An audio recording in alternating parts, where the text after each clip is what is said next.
A modern translation of TheRaven. On a night so dark and stormy, I was thinking while forlorny with some weird old books I got at a second-hand store. Almost asleep or already sleeping, I heard some feeble knocking, like someone gently knocking on my front door. "Ah, it's just some guy," I murmured, knocking at my front door. "That's all it is, and nothing more." Now let me see, oops. Now let me see if I remember what happened back this past December. The fire, it was quickly ending, making creepy shadows on the floor. Why cannot it be tomorrow, where worries, yet I had to borrow? I could read and forget my sorrow for the lost Lenore, a sweet and beautiful woman that the angels called Lenore. And I'm not saying her name again, no, nevermore.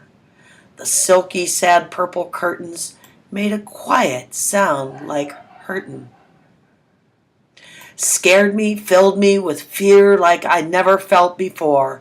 And now, completely and totally scared stiff, I stood repeating, "It's just somebody wanting to come in through my front door. That's all, and nothing more. Some buddy of mine trying to open the door. That's all it is, and nothing more." I couraged up and growing stronger and not thinking any longer. "Hey," I said, or whatever really. "I'm so sorry deep down to the core." But in truth, I was napping when you started with that rapping. And so quiet was your rapping upon my front door. I barely heard you.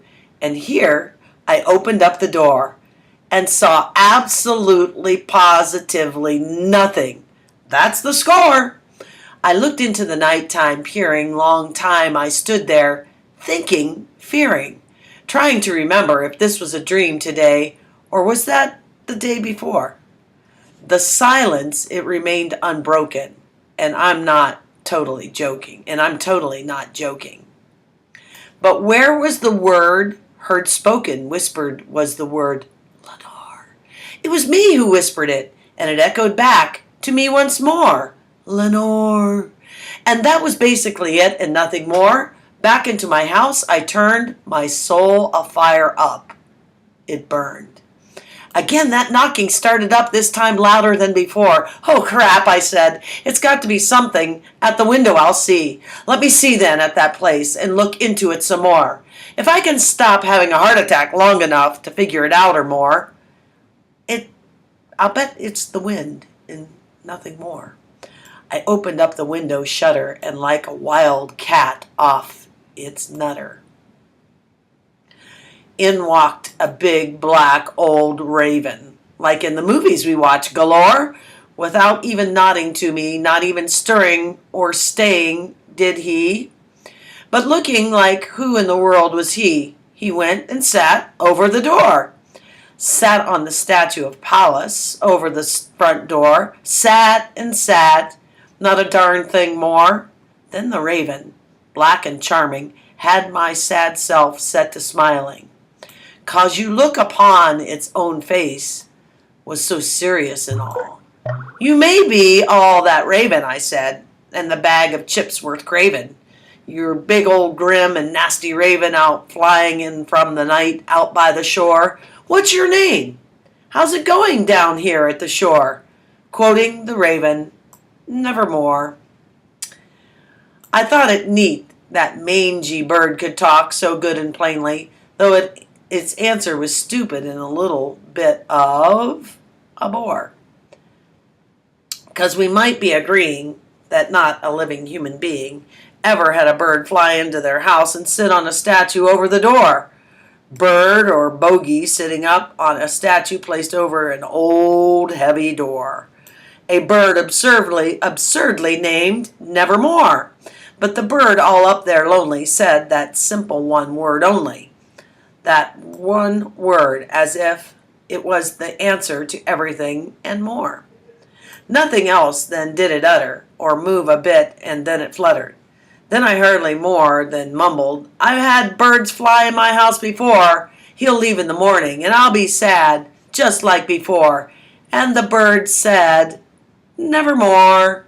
Startled by its sudden spoken, making up the silence broken. Common, I said, that's probably the only word it can say, caught by some old fuzzy, crazy fellow living out of someone's cellar, who spoke of doom and the disaster till the bird learned it night and day, and the old crazy was sad every single moment of the day, saying only, never, nevermore.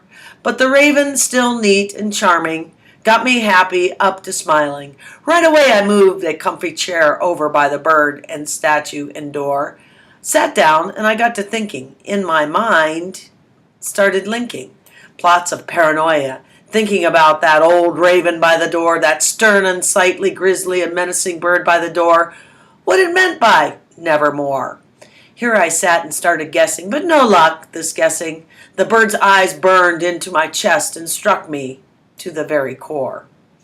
I thought lots about crazy of things, my thinking head finally resting on the chair's cushy lining where the lamp light fell on me and the more. But the chair was cushy with cushy lining and the lamp light shining more. She won't walk by. No, not evermore, nevermore. Then the air in the room grew denser, and I smelled an unseen incense smell, the kind like they use in the churches swinging on the chain galore. Wretched, I cried, God sent you to me, sent here by the angels to me. Give me a break and hope to remove my memories of L'Amour. Drink, I need something to forget the dead L'Amour. And to quote TheRaven, nevermore. Foolish bird, I said, thing of evil, foolish, be a bird or a devil, sent by evil or sent by a storm that pushed you here ashore. Solitary, not yet discouraged, to this desert land enchanted. To my home, they say, is haunted.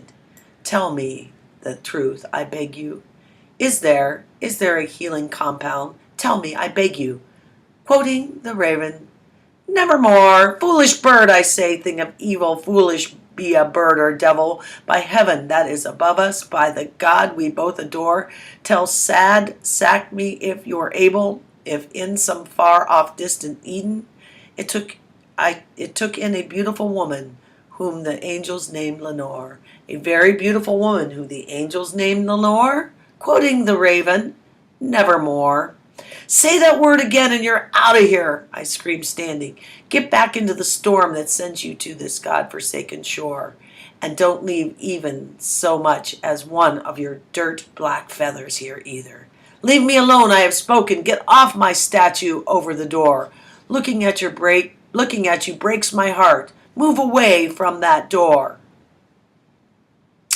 And his eyes looked like a scheming evil monster or a demon, and the lamp over him makes seemingly throws his shadow across the floor, and my soul, like that shadow that lies bloating on the floor, shall be listed never more.